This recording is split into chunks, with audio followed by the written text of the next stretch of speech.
Olá, irmãos, da parte do Senhor Jesus, estamos aqui de novo com esse encargo de falar sobre o reino dos céus. No nosso último vídeo falamos sobre o nascer de novo, condição sine qua non, condição indispensável para se entender e entrar no reino dos céus.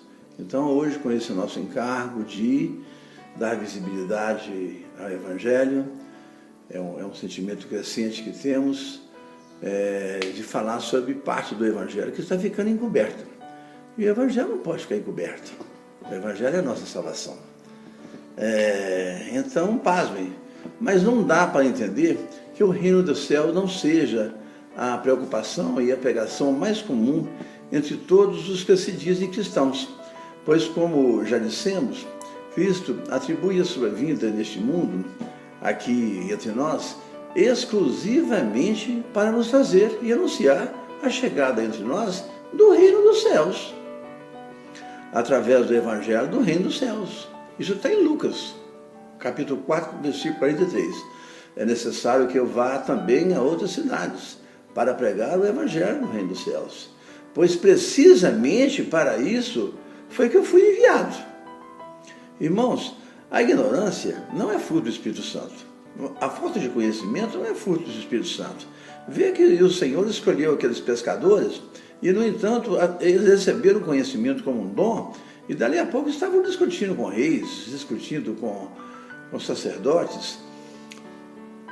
Então, a ignorância não é fruto do Espírito Santo. E eu confesso, não fosse pelo conhecimento tão indispensável para se entender o Evangelho do Reino dos Céus, tal como ensina até o apóstolo Pedro fala, né? Lá em 2 Pedro, capítulo 1, versículo 5, ele fala: por isso mesmo, vós, empregando todo esforço, toda diligência, acrescentai à vossa fé conhecimento. E o apóstolo Paulo diz em Éfeso, capítulo 4, versículo 18, referindo-se a eles, os religiosos, dizendo o seguinte: ficam entenebrecidos. Sabe o que é isso? Cegos, totalmente cegos, no entendimento, separados da vida com Deus pela ignorância. Irmãos, veja bem que perigo tremendo é esse. Você está em uma religião e ao mesmo tempo separado da vida com Deus por causa da ignorância. Então, sem o conhecimento, eu jamais teria coragem de questionar porque os católicos, ao fazerem a Bíblia do século IV, estão chamando a velha aliança de Antigo Testamento. E por que chama a nova aliança de Novo Testamento? Aí foi fácil, né? Eu conhecendo o Novo Testamento, que eles falam, que é a nova aliança, ficou fácil de entender. Então eu falei: já sei. Se chamassem de velha aliança o Antigo Testamento, ficaria claro que a nova aliança chama de antiquada, de velha e fadada ao desaparecimento a antiga aliança. Isso aí não sou eu que estou falando, não, né? Isso é o próprio escritor de Hebreus que resumiu o que está em diversos lugares do Evangelho.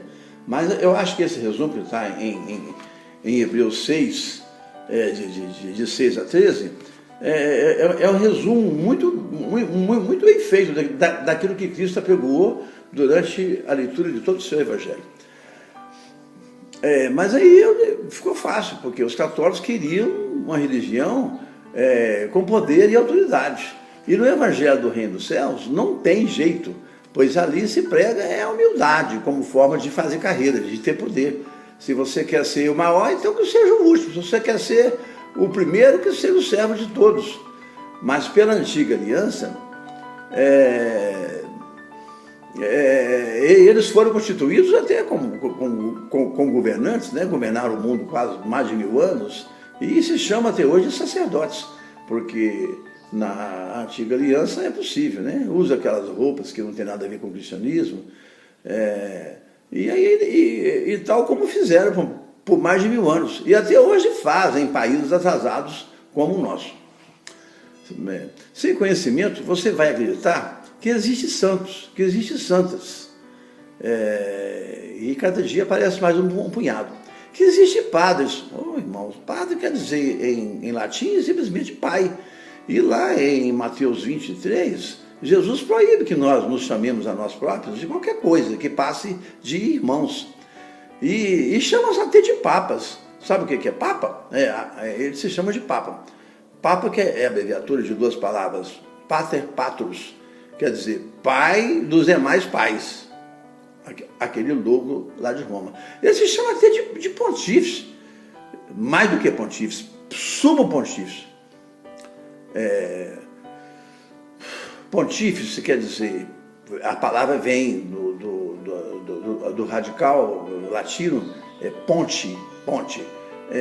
Pontífice quer dizer, eles se consideram uma ponte entre o mundo espiritual onde nós vivemos e Deus. Aquele doido lá de Roma, ele acha que ele é isso tudo. E assim, sumo pontífice, quer dizer, ele é a ponte mais perfeita que há entre o mundo espiritual aqui, nosso e Deus. Você acreditaria, se não fosse o seu conhecimento, que o apóstolo Pedro foi o primeiro Papa. Gente, que absurdo. Pedro existiu 300 anos antes desse Império Católico, né? Da religião católica surgir entre nós. E que Paulo concordaria em ensinar na velha aliança.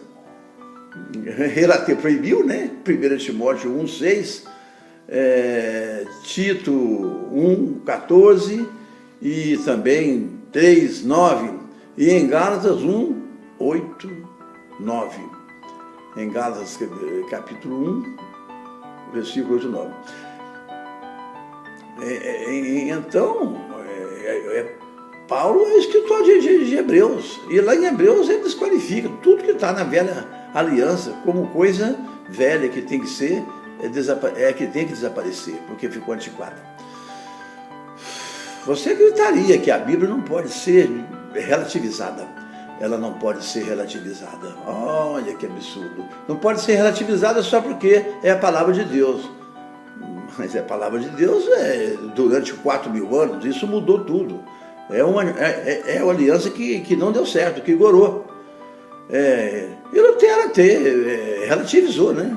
Retirou de lá os 7 livros, devia ter retirado o Velho Testamento todo e colocado pelo menos lá no final do livro que eles inventaram chamar de Bíblia. Porque é o Evangelho que precisa ser ensinado entre nós. É nele que está a nossa salvação. Então, por falta de conhecimento, você vai acreditar que ainda existe templo de Salomão, aquele que Jesus destruiu, e aquele Edir Macedo foi lá e reconstruiu. É um absurdo. Você vai acreditar que existe igreja física. Irmãos, igreja é um fenômeno espiritual. Está dentro de você. A igreja somos nós. Você vai acreditar que existe dízimo. Porque eles querem. Por que existe ter pagar dízimo? Porque está na Bíblia. Porque está na Bíblia tem que pagar dízimo? Pergunta para eles. E carne de porco? Você não fala aí que não pode comer carne de porco. Porque está na Bíblia. Você não fala aí que não pode comer peixe sem escamas, uma peixada de surubim que é gostosa? Não pode, porque é peixe de couro. Você não ensina aí no seu púlpito aí, né, que tem que apedrejar os adolescentes rebeldes. E qual adolescente que não é rebelde? E também as adúlteras. Você não está ensinando isso aí no púlpito. E isso aí, olha, é bíblico também, igualzinho o seu dízimo. Você não ensina que tem que guardar o sábado, que não pode fazer nada no sábado. Mas você não é bobo, né? Nem todo mundo é funcionário público. Você não ensina aí que essa extremidade da barba aqui, não pode ser cortada. E você cortou a sua. Mas por que você não fez isso? Não, irmão, isso aí... pois é. Então é por conveniência que você prega aquilo que está na Bíblia, né? E a sua circuncisão? Você já fez? Não, irmão, não vou mexer com isso não. Pois é, mas devia, porque não está na Bíblia que você tem que fazer a circuncisão? Enfim, nos chamar de qualquer coisa que vai além de irmãos. Jesus proíbe lá em Mateus 23. Mas aí Paulo fala que tem um punhado de dons, né? Sim, mas ter os dons, a diversidade dos dons, não te autoriza a pegar um deles, escolher o que você gosta e falar, pois eu vou me chamar aqui desse dom. Não, Paulo não mandou você fazer isso. Ele reconheceu a diversidade de dons, mas não mandou você atribuir a você próprio nenhum predicativo, e nem você se alvorar de nada que passasse de irmãos. O Evangelho diz reino dos céus e às vezes diz também reino de Deus. Mas são expressões equivalentes quando você lê lá e estudar o Evangelho. Reino dos céus, é claro, por causa do alcance, né, geográfico, né? É tudo que está debaixo do céu.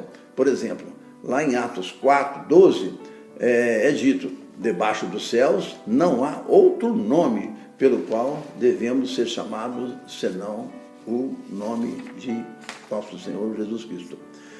Bom, então Jesus disse, lá em Lucas 4, 43, convém que eu vá também a outras cidades para anunciar o evangelho do reino dos céus. Pois foi justamente para isso que eu fui enviado. Então, já que todos os outros planos que Deus fez falhou dentro da antiga aliança, esses outros planos falharam, nesse atual plano, que é plano divino, né? Porque o reino dos céus é um plano de Deus, é um plano divino. Essa última aliança, Deus escolheu o ente a quem ele mais amava, o seu próprio filho, e o enviou para nos trazer o novo plano de salvação, que é o evangelho do reino dos céus, confiando a Cristo a missão de derrotar,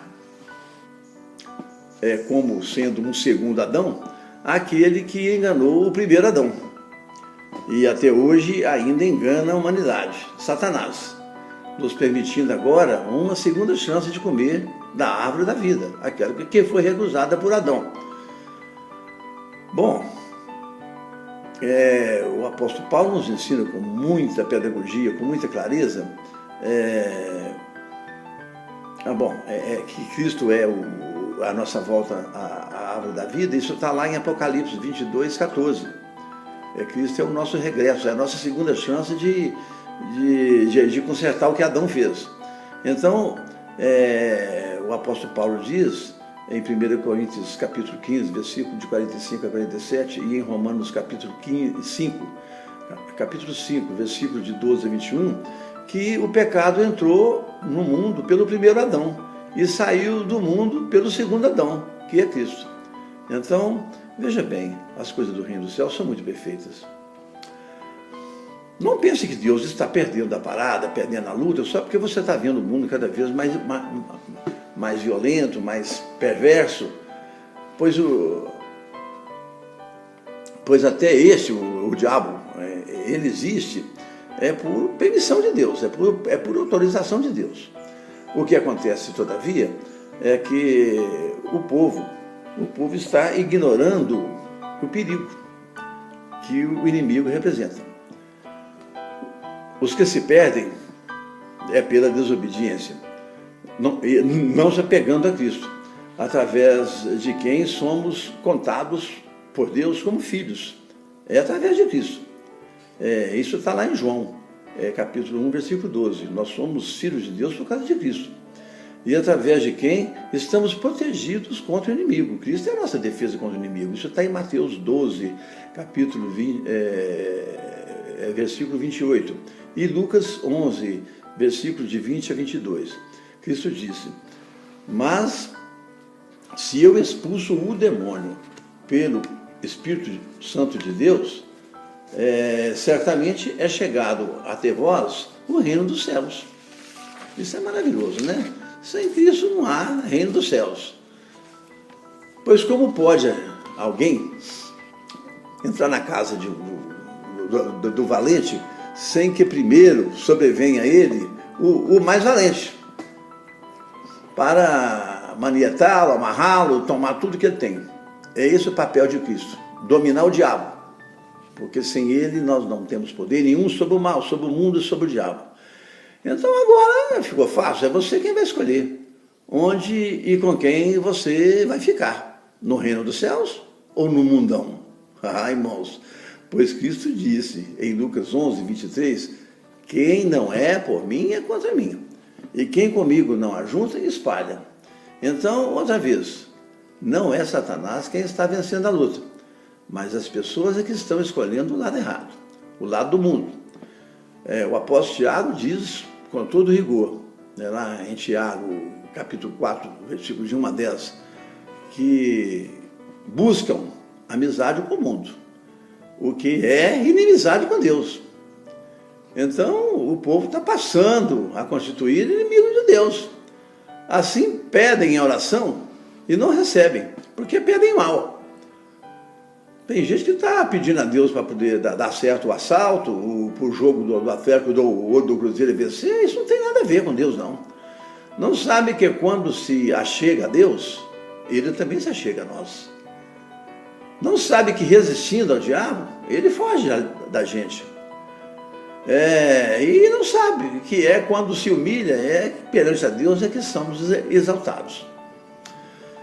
Olha, em 1 João, capítulo 5, versículos de 18 a 21, João ensina que quem nasceu de Deus é de Deus e que o mundo jaz no maligno. Mas ele fala, nós que estamos em seu Filho, temos a vida eterna. Guardai-vos de todos os ídolos que há no mundo, não é? Então, a justiça de Deus agora passa a ser manifestada pelo Evangelho do invisível reino dos céus. De agora em diante, cuidado, você que nasceu de novo, você agora é espiritual, pois já não é governo de leis, profetas, reis e sacerdotes, mas é o reino do próprio Deus, usando a nós, você e eu, e todos os que são chamados e escolhidos, como servos. Esse é o reino dos céus. Há uma nova ordem, há uma nova lei, a lei do Espírito. O reino de Deus, o reino dos céus, já diz que são expressões correspondentes, sinônimas. Do céu, devido à aplicação, se dá debaixo de onde houver céu. Então, em todo mundo. Assim, em todo mundo. E, ao mesmo tempo, simultaneamente. O que está aqui está lá no Japão, está lá no Oriente. A regra é a mesma, a lei é a mesma. Reino trazido por Cristo. Se diferindo de qualquer outra tentativa que Deus fez de implantar na terra o seu próprio reino, como tentou e não deu certo na antiga aliança. Pois agora o diferencial é ser um governo em que o gestor dessa nova aliança, desse novo reino, é o que é novo, né? É o novo encarregado desse reino, é o próprio Deus, através do seu Filho. Através do seu Filho é o próprio Deus, que é o próprio administrador, o próprio gestor dessa nova aliança. Quanto às regras dessa nova aliança, da governabilidade, são as regras do reino dos céus, a regra do evangelho do reino dos céus. É necessário que você imagine um reino como sendo um domínio de um rei, onde seus súditos são ao mesmo tempo seus servos.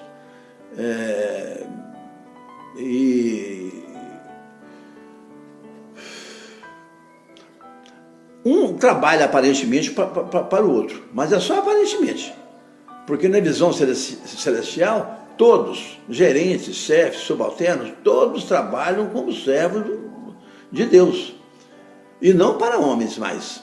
Assim, o dono de uma fábrica, de uma loja, ou da prefeitura lá, ele lhe contrata para servi-lo. E você vai ter como seu chefe um patrão, um gerente, um encarregado, segundo a necessidade daquela empresa. Mas, pasme, é para o invisível reino dos céus que você trabalha. Você não trabalhará menos porque o seu gerente não está ali presente te vigiando. Não vai trabalhar menos por causa disso. Porque espiritualmente é para Deus que você trabalha. E Ele está presente todo o tempo perto de você. Então, o servo é trabalhador, não é? Nós pensávamos que nós precisamos de Deus, e Deus não precisa de ninguém, não. Engano terrível. Deus não ia criar algo tão inservível, não é? Lembra lá em Gênesis, no sexto dia, o que ele fez? Ele criou o homem, no sexto dia ele descansou. E ao sexto dia, tudo que ele criou antes, nos outros 6 dias, ele colocou sob o domínio do homem. Sujeitou todas as coisas ao homem. Quer dizer, o homem era para governar com Deus, porque vocês são as pernas de Deus, a mão de Deus, o poder de Deus. O serviço do servo, segundo a justiça do reino invisível do céu, é o que importa. As demais coisas nos são acrescentadas. Dinheiro, riqueza, lucro, recompensa material, promoção, são apenas algo que virá em decorrência do seu trabalho. Assim como está lá em Mateus 6,33, né? Buscai, portanto, servir o reino dos céus, segundo a sua justiça, e todas as coisas materiais que você precisa virão em razão do seu serviço e da obediência ao estatuto espiritual do Evangelho do Reino dos Céus. Não é? Em Mateus 22, versículo 34, ela fala que a regra é uma só: amar a Deus sobre todas as coisas e a teu próximo como a ti mesmo. Essa agora é a única lei que existe no Evangelho do Reino dos Céus. Irmão, você sabe da imensidão de crimes que há no mundo, né? A imensidão de crimes, corrupções, contravenções, infrações, desrespeito às normas de funcionamento em geral de instituições deste mundo, que alguém desrespeita e desobedece porque o chefe não está vendo, porque a polícia está ausente ou porque ninguém vai ver ou saber. Agora, como cidadão do reino dos céus, é diferente. Já não é possível, porque você sabe que Deus está vendo tudo, Ele está presente em tudo. Bom, mas Ele opera a mudança de você. Você não anda fazendo as coisas porque Deus está vendo, é porque, além de Deus estar vendo, Ele está dentro de você te transformando. O servo trabalha. Ele não é um mero adorador, ele é o trabalhador do mundo mesmo, só que ele tem consciência que está fazendo as coisas para Deus. Isso é o reino dos céus. Deus precisa trabalhar no servo. Ele precisa trabalhar no seu servo primeiro, antes deste servo trabalhar para ele. Pois quem não deixa Deus primeiro trabalhar nele, não pode trabalhar para Deus. E o estatuto do reino dos céus é o amor. É o amor a Deus e ao próximo, né? Mateus 22, 34. Assim, a enfermeira, agora com amor, cuida do paciente. Não porque para poder ganhar dinheiro, porque está na hora do trabalho e eu tenho que ir embora cedo e não quero problema com o chefe, deixa eu fazer as coisas certas. Agora não, ele ama o paciente, ele acalma, não é? Do mesmo modo o pedreiro. O pedreiro vai lá, faz uma casa, sobe as paredes, mete reboco na parede e não quer nem saber. Mas agora não. Agora, antes, ele pensa... E se esmera, né? Para realizar o sonho da casa própria de alguém. Alguém economizou a vida inteira para poder fazer a sua casa. Então o pedreiro não vai fazer uma coisa bem mal feita, deixando a água correr para dentro que é para fora, né? O professor antes desmotivado, agora ele amplia, agora ele tem motivação. Porque ele se sente como alguém que amplia os horizontes cognitivos, dissipando trevas da ignorância através da luz do conhecimento. O gari, o varredor de rua, agora ele se sente valorizado, pois ele sabe que ele purifica o nosso derredor, que se não fosse ele, nós vivíamos no meio da imundície, e isso tudo é trabalhar para o reino dos céus. O policial se sente comprometido com o nosso livramento, com a nossa defesa e com a nossa segurança. E o médico? O médico se preocupa com a nossa vida, tanto como se fosse uma dele, né? Assim todos nós somos importantes para Deus no reino dos céus. Deixaremos o mundo melhor do que achamos. Por que o mundo é diferente hoje do que 100 anos atrás? Não é? Porque nós fazemos a diferença. Você pode não se dar por conta disso, mas o mundo era um pouco pior sem você. Você contribuiu com o mundo.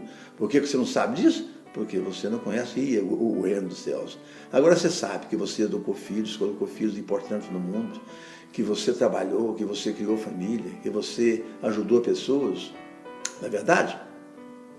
Além do mais, é através do reino dos céus que você acessará a vida eterna, não é? Além do mais, a vida eterna é a continuação do seu viver no reino dos céus. Não é maravilhoso isso? Então, quem não tem a visão do reino dos céus, como é que vai ter a vida eterna se ele nem acredita que há um reino dos céus?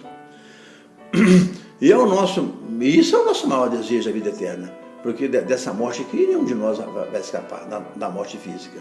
Em Mateus 16, 20, 28, Jesus disse há 2000 anos atrás, alguns dos que aqui estão já não provarão da morte. Isto já há 2000 anos atrás, né?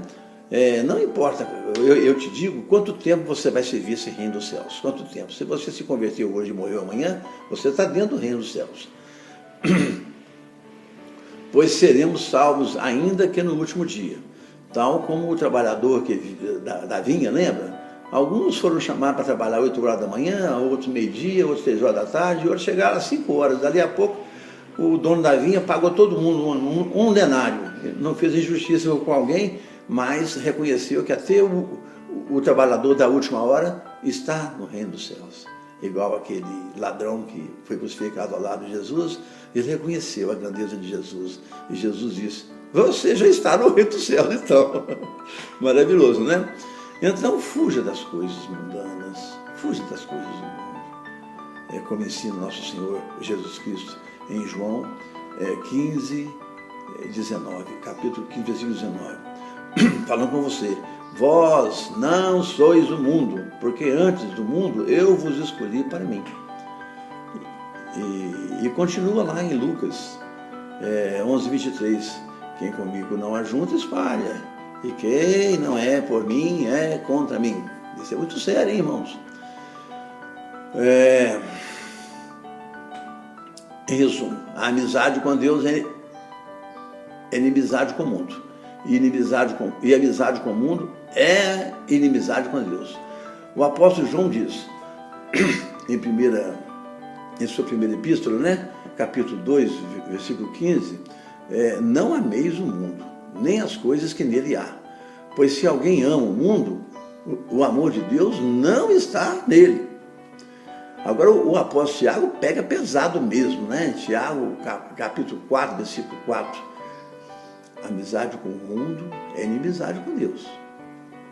E o apóstolo Paulo ensina na epístola aos Efésios, capítulo 2, versículo 2, Cristo vos deu vida nova, deu uma nova vida, porque estáveis vós mortos no passado em vossos pecados, nas quais andastes outrora, né?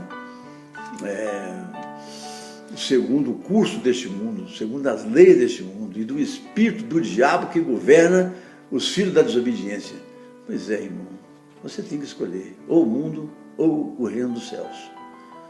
Então, certamente, qualquer que andar aí pela rua aí, quase que nua ou nu, desrespeitando, despertando sensualidades, né?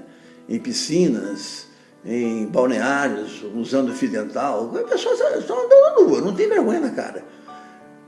Não se incomoda com calça apertando a panturrilha, se a cintura está alta, se a cintura está baixa, só porque fica na moda. O importante é estar na moda. Eu estou feio, mas estou na moda. Se o homem passou a ter o cabelo como de um índio, um canadense, aqueles índios americanos lá de 500 anos atrás, só porque a moda mandou. O diabo quer saber se você é fiel a ele. E se raspa a cabeça agora é diferente. Ao invés de deixar o cabelo e fazer a barba, não. Ele rapa a cabeça e deixa a barba. Ah, tá difícil, né? Só para acompanhar a moda. Se passou a afinar a sobrancelha, vamos fazer a sobrancelha normal aí. Quer dizer, por quê? Porque é moda. Andar com a calça caindo, só para mostrar a cueca. Que é isso, irmãos? Meu Deus do céu. Gosta de carnaval, gosta da noite, gosta de funk, gosta de balada, gosta de bebida. E ainda depende do seu time de futebol ganhar para poder ficar feliz. Não há como essa pessoa ver o reino dos céus. Não há como essa pessoa ter a proteção de Deus. Mas com você é diferente. Você é diferente porque você é embaixador e embaixatriz do reino dos céus. É muito sério isso, né? Olha, quem falou isso foi o apóstolo Paulo, em 2 Coríntios 5,20. Você é embaixador do reino dos céus. Ele falou também, lá em 2 Coríntios 5,2, que você exala o perfume de Cristo. Você tem o cheiro de Cristo. Em Atos 7,49, lá fala que o reino deste mundo e todos os seus encantos são estrados dos seus pés. Tem que ser estrado dos seus pés. Irmãos, o amor de Deus que excede a todo o nosso entendimento. Porque Ele deu o seu próprio Filho para morrer em nosso lugar, lembra? A paz do Senhor, que é o nosso próprio árbitro, né? O nosso próprio juiz é a paz do Senhor. É a paz do Senhor que nos julga. Se você está atribulado é porque você está precisando de voltar para Ele, orar e etc. E a presença do Espírito Santo para nos guiar por toda a verdade, para nos guiar por toda a verdade até a vida eterna, né? Seja sempre com você.